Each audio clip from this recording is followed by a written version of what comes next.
তৃণমূলকে হটিয়ে রাজ্যে ক্ষমতায় এসেছে বিজেপি। আর বিজেপি ক্ষমতায় আসার পর এই কদিনের মধ্যে তৃণমূলের বিভিন্ন নেতানেত্রীর বাড়ি বা গোডাউন থেকে উদ্ধার হয়েছে ত্রিপল, কম্বল সহ সরকারি ত্রাণের বিভিন্ন সামগ্রী। এই সমস্ত ঘটনাকে কেন্দ্র করে তৃণমূলের বিরুদ্ধে একেবারে ক্ষোভ উগড়ে দিতে দেখা যাচ্ছে সাধারণ মানুষকে। সময় এগোচ্ছে আর ততই যেন এই ধরনের ঘটনার তালিকা আরও দীর্ঘ হচ্ছে। এবার দক্ষিণ চব্বিশ পরগনার গঙ্গাসাগরে রামকচ্চর গ্রাম পঞ্চায়েতের ৬৫ নম্বর বুথের তৃণমূল কর্মী ভূপতি মাইতির দোকান থেকে উদ্ধার বিপুল পরিমাণে ত্রাণ সামগ্রী। স্থানীয় সূত্রে খবর, উদ্ধার হওয়া সামগ্রীর মধ্যে রয়েছে ৪৩টি ত্রিপল, ১১ বস্তা মাছের খাবার, এছাড়াও রয়েছে অন্যান্য সামগ্রী। উদ্ধার হওয়া ওই সমস্ত সামগ্রীর গায়ে সরকারি এবং বিভিন্ন এনজিও শিলমোহর নাম রয়েছে, তেমনটাও জানাচ্ছেন সেখানকার বাসিন্দারা।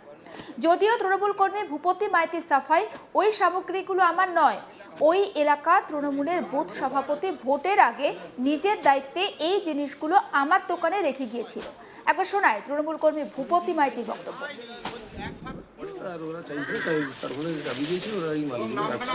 কারা রেখেছিল? আপনিও কি তৃণমূল করেন? আপনিও তৃণমূল করেন? আচ্ছা, তারা রেখেছিল। এগুলো তো সাধারণ মানুষকে দেওয়ার জন্য দেওয়া হয়েছিল। তারপরে এই নির্বাচন ঘোষণা হওয়ার ফলে আর দেয়নি, পরে দেবে বলছিল, আর দেয়নি। এখন কি হলো? এখন দোকানটা বন্ধ ছিল, তারপরেই দোকান খুলেই মালগুলো তারা নিচ্ছে। যদিও বিপর্যয় মোকাবিলা বা দুস্থদের সাহায্যের জন্য আসা সামগ্রী রাজনৈতিক নেতার মদতে ব্যক্তিগত দোকানে কেন মজুত রাখা হলো তা নিয়ে প্রশ্ন তুলেছে এলাকাবাসী। স্থানীয়দের একাংশের অভিযোগ, এই ত্রাণ সাধারণ মানুষের মধ্যে বিলি না করে রাজনৈতিক স্বার্থে আটকে রাখা হয়েছিল। এদিকে ঘটনা সামনে আসার পর বিজেপি নিরপেক্ষ তদন্ত আর কঠিন শাস্তির দাবি জানিয়েছে দোষীদের। একবার শোনাই বিজেপি বিধায়ক সুমন্ত মণ্ডল কি বলছেন সেই বক্তব্য। বলার আমার কি থাকবে, আর সুন্দরবন উন্নয়ন মন্ত্রী ছিলেন আমাদের এখানকার। উন্নয়নটা হয়েছে একমাত্র তৃণমূল নেতাদের বাড়িতে বাড়িতে স্টক হয়েছে। এই যে এসডিপি মানে সুন্দরবন ডেভেলপমেন্ট বোর্ড প্রত্যেক বৎসর মাছ দিত, চারাপোনা, তার সঙ্গে তাদের খাবার, চুন এবং এসি নেট, কখনো আবার ছিল ত্রিপল ছিল। প্রত্যেকটা জায়গাতে সাধারণ মানুষকে দেওয়া হয়নি, অবৈধভাবে একটা জায়গাতে গুদাম করা হয়েছে। ভোটের আগে মানুষকে এগুলো দিয়ে ভোট নেওয়ার জন্য চক্রান্ত করেছে। আজকে সাধারণ মানুষ রামকচ্চর অঞ্চল থেকে এই স্টকগুলোকে ধরেছে। আমি বলবো যে বিগত সময়ে তৃণমূল কংগ্রেসের সরকার এভাবে সাধারণ মানুষের সমস্ত রকম দিক থেকে তাদের খাবার, সে মাছের খাবার হোক আর মানুষের খাবার হোক, সবগুলোকে কেড়ে নিয়ে তারা নিজেরাই বিক্রি করে সংসার চালাবে। তাই আজকে তৃণমূল কংগ্রেসের নেতাদের আসল পরিচয় যত দিন যাবে আরও পরিস্ফুট হবে। এবং এখানকার যিনি পঞ্চায়েত সমিতির সহ সভাপতি ছিলেন, তার দুর্নীতি যেভাবে প্রকাশিত হচ্ছে আস্তে আস্তে করে, একটু আগে একজন অভিযোগ করে গেলেন ৪৫ লক্ষ টাকার কাজ করিয়েছেন, টাকা দেয়নি, হুমকি দিয়েছে, সেই টাকা তারা আত্মসাৎ করে নিয়েছে। কত কোটি কোটি টাকা দিনের আলোতে প্রকাশ পাবে। ওই জন্য বলছি, যারা তৃণমূল কংগ্রেসের নেতা হয়েছিলেন তথাকথিত, সাবধানে থাকুন। সময় আসছে, সাবধানে থাকার জন্য আপনি নিজেকে ভালো করে গচ্ছিত রাখুন। এবার শোনাবো বিজেপি নেতা রাজেশ জানা, তিনি কি বলছেন সেই বক্তব্য। দেখুন, আমরা বারে বারে বলে এসেছি তৃণমূল মানেই চোর। এখন এই পুরো সাগরদ্বীপ এক দুর্নীতির একটা স্তম্ভে পরিণত হয়েছে তৃণমূল সরকারের আমলে। আমি 100% শিওর, যদি এই সাগরদ্বীপের প্রত্যেক তৃণমূলের নেতাকর্মীদের কিংবা বিশেষ করে বুথ সভাপতি কিংবা তৃণমূলের যে মেম্বার রয়েছে তাদের ঘর সার্চ করা যায়, তাহলে কিন্তু এই রকম কিন্তু সমস্ত মেটেরিয়ালসগুলো কিন্তু বেরোবে। এখন আজকের যে বিষয়টা দেখুন, বস্তা বস্তা বেরিয়েছে সরকারি সামগ্রী এবং এনজিওর কিছু পার্ট, যেগুলো জনগণের পাওয়ার কথা ছিল। ভোটের সময় কিন্তু অনেক ডিস্ট্রিবিউট হয়েছে ভোটারদেরকে প্রভাবিত করার জন্য। এখন আমরা চাইছি এই রকম ব্যক্তিদের, দুষ্ট ব্যক্তিদেরকে কঠোর থেকে কঠোরতম সাজা যাতে পায়, সেই বিষয়ে প্রশাসনের কাছে দৃষ্টি আকর্ষণ করছে। বিজেপি নেতা শিবেন্দু জানা, তিনি কি বলছেন আসুন শোনাই। এই ঘরটাতে মাল রেখেছে মজুত করে। আমরা চাইছি বুথ সভাপতি, তৃণমূলের যে বুথ সভাপতি ছিল, ওনার কিছুটা শাস্তি হোক, আপাতত শিক্ষা পাক। এগুলো তো সাধারণ মানুষ পাওয়ার কথা। অবশ্যই এগুলো সাধারণ মানুষের কাছে পৌঁছে যাওয়ার কথা। ওরা চাইছিল যে আমরা এগুলো আত্মসাৎ করব, আমরা নিজেরাই আত্মসাৎ করব, যার জন্য ওরা রেখে দিয়েছে ঘরের মধ্যে।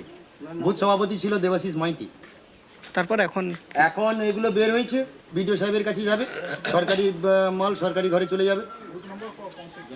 কি চাইছেন? আমরা চাইছি যে একটা শাস্তি হোক, ওনার আপাতত একটু শাস্তি হোক, আপাতত শিক্ষা পাক। অন্যদিকে বুথ সভাপতির নাম জড়ানোয় অস্বস্তিতে স্থানীয় তৃণমূল নেতৃত্ব। গোটা বিষয়টি খতিয়ে দেখে প্রয়োজনীয় পদক্ষেপ করার আশ্বাস দিয়েছে প্রশাসন। এবং এই ঘটনায় স্বাভাবিকভাবেই গঙ্গাসাগর এলাকাতে কিন্তু চাঞ্চল্য ছড়িয়ে পড়েছে এবং যে ত্রিপল উদ্ধার হয়েছে সেগুলো আপনাদের এই মুহূর্তে আমরা দেখাচ্ছি। দেখতে পাচ্ছেন কতটা পরিমাণ ত্রিপল উদ্ধার হয়েছে। তৃণমূল কর্মী ভূপতি মাইতি তিনি বলছেন যে এই সামগ্রীগুলো তার নয়। এলাকা তৃণমূলের যিনি বুথ সভাপতি তিনি ভোটের আগে নিজের দায়িত্বের ওই জিনিসগুলো তার দোকানে রেখে গিয়েছিলেন। তবে শুধুমাত্র যে ত্রিপল উদ্ধার হয়েছে তা কিন্তু নয়, অন্যান্য সামগ্রীও কিন্তু উদ্ধার হয়েছে। আর রাজ্যে ক্ষমতার পালাবদলের পরে এই ধরনের উদ্ধার হওয়া সামগ্রীর তালিকাটা আরও দীর্ঘ হচ্ছে। দক্ষিণ চব্বিশ পরগনার গঙ্গাসাগরের রামকরচর গ্রাম পঞ্চায়েতের 65 নম্বর বুথে তৃণমূল কর্মী ভূপতি মাইতির দোকান থেকে বিপুল পরিমাণে ত্রাণ উদ্ধার হয়েছে এবং ত্রাণ সামগ্রীর মধ্যে 43টা ত্রিপল, 11 বস্তা মাছের খাবার রয়েছে। এছাড়াও অন্যান্য সামগ্রীও রয়েছে। আর সামগ্রীর গায়ে সরকারি স্ট্যাম্প দেওয়া কিংবা বিভিন্ন এনজিও শিলমোহর দেওয়া এবং নামও রয়েছে বলে স্থানীয় বাসিন্দারা জানাচ্ছেন। যদিও তৃণমূল কর্মী ভূপতি মাইতি বলছেন এই সামগ্রী আমার নয়, ওই এলাকা তৃণমূলের বুথ সভাপতি ভোটের আগে নিজের দায়িত্বে ওই জিনিসগুলো তার দোকানে রেখে গিয়েছিলেন।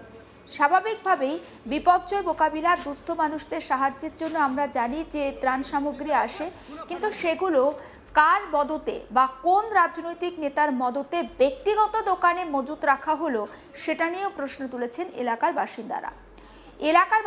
তারা অভিযোগ করছেন এই সাধারণ মানুষের মধ্যে বিলি না করে এই সমস্ত ত্রাণ সামগ্রী রাজনৈতিক স্বার্থে ব্যবহার করছিল এলাকা তৃণমূল নেতৃত্ব।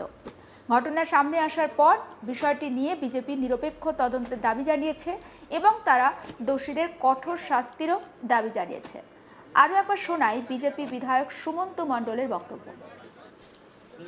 বলার আমার কি থাকবে আর, সুন্দরবন উন্নয়ন মন্ত্রী ছিলেন আমাদের এখানকার। উন্নয়নটা হয়েছে একমাত্র তৃণমূল নেতাদের বাড়িতে বাড়িতে স্টক হয়েছে। এই যে এসডিবি মানে সুন্দরবন ডেভেলপমেন্ট বোর্ড প্রত্যেক বৎসর মাছ দিত চারাপোনা, তার সঙ্গে তাদের খাবার, চুন এবং এসি নেট, কখনো আবার ছিল ত্রিপল ছিল। প্রত্যেকটা জায়গাতে সাধারণ মানুষকে দেওয়া হয়নি, অবৈধভাবে একটা জায়গাতে গুদাম করা হয়েছে। ভোটের আগে মানুষকে এগুলো দিয়ে ভোট নেওয়ার জন্য চক্রান্ত করেছে। সমস্ত আপডেট পৌঁছে দেবো আপনাদের কাছে। নজর রাখুন আজ তক বাংলায়, সাবস্ক্রাইব করতে ভুলবেন না।